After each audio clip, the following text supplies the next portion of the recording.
విద్యార్థులారా, మీరందరూ జంతురాజ్యం అనే అధ్యాయాన్ని ఆస్వాదించారని మరియు అన్ని జీవులను ఎలా వర్గీకరించాలో మరియు వాటి లక్షణాల ఆధారంగా వాటికి పేరు పెట్టడం ఎలాగో అర్థం చేసుకున్నారని నేను ఆశిస్తున్నాను.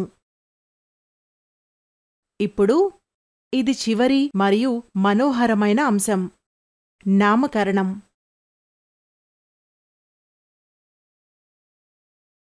దీని ద్వారా మీరు ప్రతి జాతికి సరైన మరియు నిర్దిష్టమైన పేరు పెట్టడం నేర్చుకుంటారు. ఇది చాలా ముఖ్యమైనది మరియు ప్రతి ఒక్కరూ కరోలస్ లిన్నెయస్ రూపొందించిన ఈ నియమాలను గుర్తుంచుకోవాలి.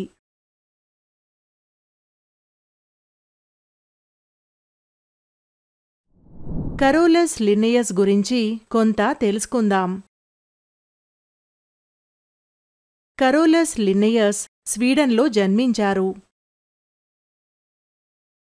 మరియు వృత్తిరీత్యా డాక్టర్.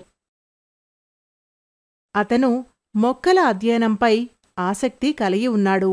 22 సంవత్సరాల వయసులో అతను మొక్కలపై తన మొదటి పేపర్ను ప్రచురించాడు. సంపన్న ప్రభుత్వ అధికారికి, వ్యక్తిగత వైద్యుడిగా పనిచేస్తున్నప్పుడు అతను తన యజమాని తోటలోని మొక్కల వైవిధ్యాన్ని అధ్యయనం చేశాడు.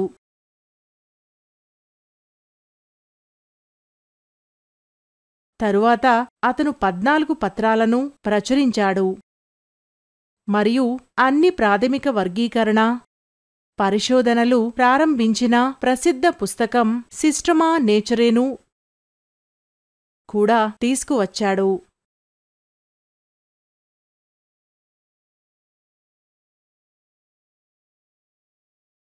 అతని వర్గీకరణ వ్యవస్థ మొక్కలను మళ్లీ గుర్తించగలిగేలా ఏర్పాటు చేయడానికి ఒక సాధారణ పథకం. నామకరణం. జీవులకు క్రమబద్ధమైన పేరు పెట్టవలసిన అవసరం ఎందుకుంది?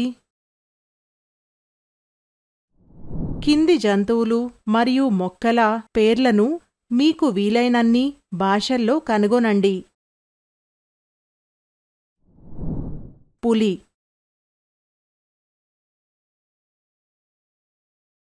నెమలి, చీమ, వేప, కమలం, బంగాళదుంప. నిర్దిష్ట సాధారణ పేరు అవసరమని మీకు అనిపించలేదా? మీరు మెచ్చుకోగలిగినట్లుగా వ్యక్తులు ఒకే జీవి గురించి మాట్లాడుతున్నప్పుడు వివిధ భాషల్లో మాట్లాడటం లేదా వ్రాయడం తెలుసుకోవడం కష్టంగా ఉంటుంది. ఈ సమస్య జీవులకు శాస్త్రీయ పేరును అంగీకరించడం ద్వారా పరిష్కరించబడింది. అదే పద్ధతిలో రసాయన చిహ్నాలు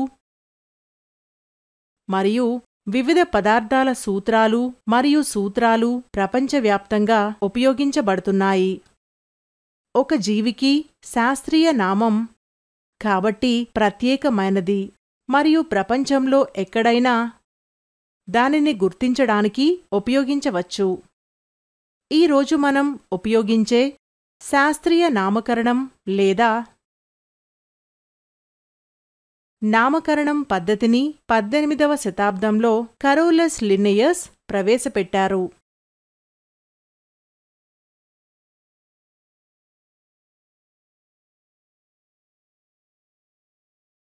ఒక జీవి యొక్క శాస్త్రీయ నామం వర్గీకరణ ప్రక్రియ యొక్క ఫలితం. ఇది అత్యంత సంబంధిత జీవులతో పాటుగా ఉంచుతుంది. కానీ మేము వాస్తవానికి జాతులకు పేరు పెట్టినప్పుడు అది చెందిన సమూహాల యొక్క మొత్తం సోపానక్రమాన్ని మేము జాబితా చెయ్యము. బదులుగా మేము నిర్దిష్ట జీవి యొక్క జాతి మరియు జాతుల పేరును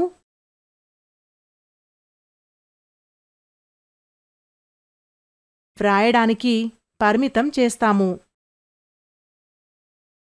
ప్రపంచవ్యాప్తంగా ఈ రెండు పేర్లను లాటిన్ రూపాల్లో ఉపయోగించాలని అంగీకరించారు.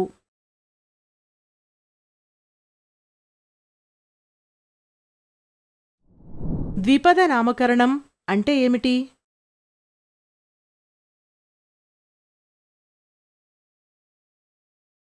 జీవులకు పేరు పెట్టే జీవ వ్యవస్థ. దీనిలో పేరు రెండు పదాలతో కూడి ఉంటుంది. ఇక్కడ మొదటి పదం జాతిని సూచిస్తుంది మరియు రెండవ పదం జీవి యొక్క జాతులను సూచిస్తుంది. శాస్త్రీయ పేర్లను వ్రాసేటప్పుడు కొన్ని సాంప్రదాయాలు అనుసరించబడతాయి. జాతి పేరు పెద్ద అక్షరంతో ప్రారంభమవుతుంది.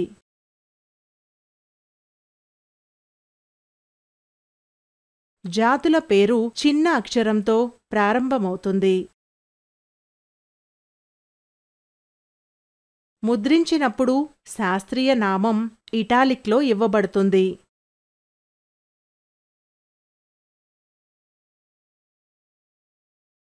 చేతితో వ్రాసినప్పుడు జాతి పేరు మరియు జాతుల పేరు విడివిడిగా అండర్లైన్ చేయాలి. అంతే విద్యార్థులారా, మీరు జీవులలోని వైవిధ్యం అనే అధ్యాయాన్ని మొత్తంగా ఆస్వాదించారని నేను ఆశిస్తున్నాను. నామకరణ నియమాలను మరియు నిబంధనలు గుర్తుంచుకోండి. అన్ని జీవులను గమనించడం ప్రారంభించండి. ఈ విభిన్న జీవన ప్రపంచంలో వాటి పేర్లు మరియు స్థానాన్ని అర్థం చేసుకోండి. మీ మొదటి అడుగును ప్రారంభించండి. దీనికి ముందు ఒకసారి మీ పాఠశాల ప్రయోగశాలలో ఈ క్రింది జంతువులను చూడండి. మీ స్కూల్ ల్యాబ్లో గమనించండి. స్టార్ఫిష్ యొక్క నమూనా.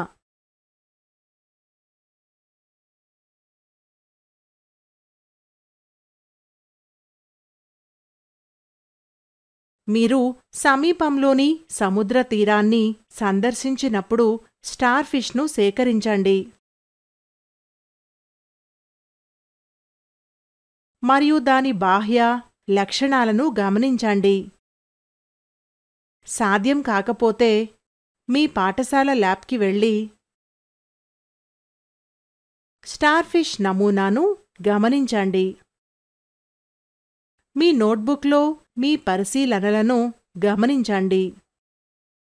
స్టార్ఫిష్ చర్మంపై మీరు ఏమి కనుగొంటారు? ఏవైనా భుజములు మరియు కిరణాలు ఆకారంలో ఉన్నాయా? స్టార్ఫిష్ మధ్యలో మీకు చిన్న రంధ్రం కనిపిస్తుందా? ఇవి ప్రత్యేకంగా సముద్ర జీవులు మరియు ముళ్లపంది వంటి స్పైనీ స్కిన్డ్ జంతువులు.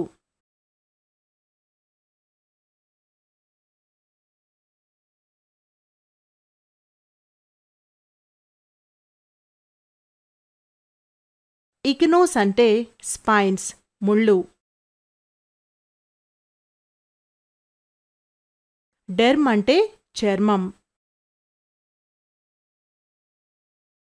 అన్ని ఎకినోడెర్మ్స్ సముద్రంలో ఉంటాయి.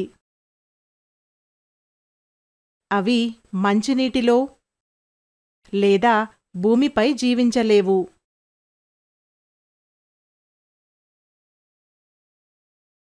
అవి దిగువ నివాసులు మరియు బెంతిక్. చాలా వరకు పెంటామెరల్ అంటే అవి 5 రెట్లు సమరూపతను కలిగి ఉంటాయి. అంటే అవి 5 లేదా 5 గుణకాలలో భుజములు, కిరణాలతో ఉంటాయి. మీ పాఠశాల ప్రయోగశాలలో చేపలను గమనించండి, లేదా చేపల వ్యాపారి నుండి చేపను సేకరించి దాని బాహ్య లక్షణాలను గమనించండి. మీరు చేప శరీరం లోపల పొడవైన వెన్నెముకను చూసి ఉండవచ్చు. ఇది చేపలకు వెన్నెముక. చేపల నుండి అన్ని జంతువులు వెన్నెముకలను కలిగి ఉంటాయి మరియు వాటిని సకశేరుకాలు అంటారు.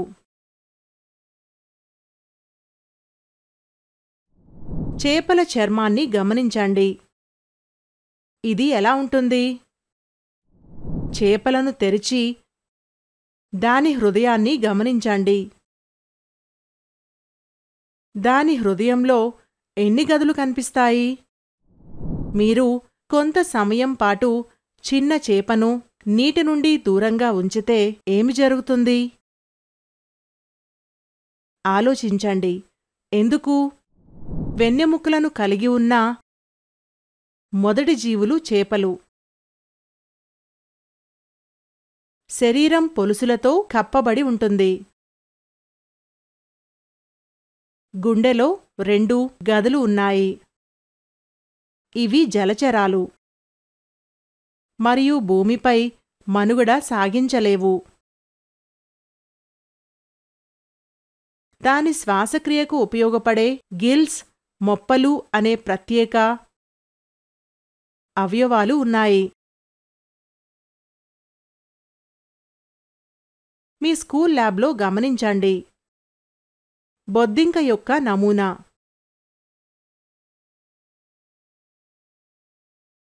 లేదా బొద్దింక లేదా ఏదైనా కీటకాన్ని సేకరించి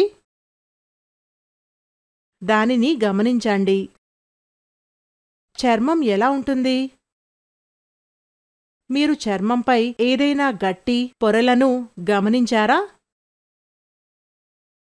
శరీరం ఎన్ని భాగాలుగా విభజించబడింది?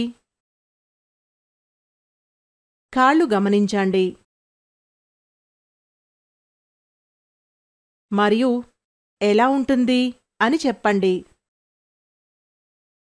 బొద్దింకలో కనిపించే విధంగా కాళ్ళు జతగా ఉన్న మరికొన్ని జంతువులను పేర్కొనండి. ఇవి ఉమ్మడి కాళ్లను కలిగి ఉన్నందున ఆర్థ్రోపోడా, ఆర్థ్రోజాయింటెడ్ పార్ట్స్ కాళ్ళులో చేర్చబడ్డాయి. ఈ సమూహంలోని చాలా జంతువులు కీటకాలు. శరీరం 3 భాగాలుగా విభజించబడింది: తల, థోరాక్స్ మరియు ఉదరం.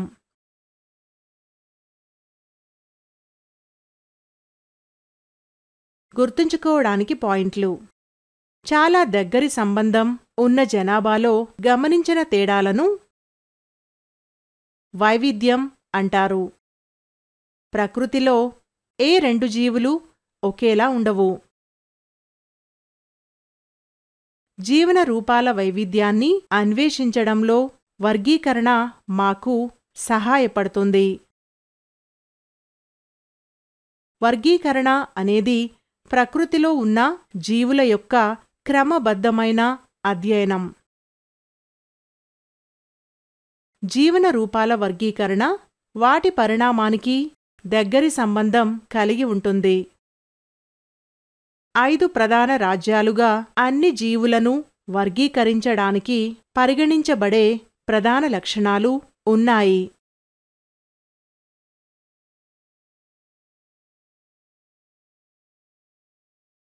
మొనెరా, ప్రొటిస్టా,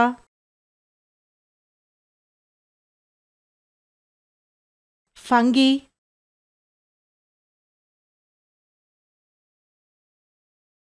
ప్లాంటే మరియు యానిమాలియా వంటి అవి ప్రొకార్యోటిక్ లేదా యూకారియోటిక్ కణాలతో రూపొందించబడ్డాయా? కణాలు ఒంటరిగా లేదా కాలనీలలో నివసిస్తున్నాయా? కణాలకు సెల్ గోడ ఉందా? మరియు వారు తమ ఆహారాన్ని సిద్ధం చేస్తున్నారా? రీకాల్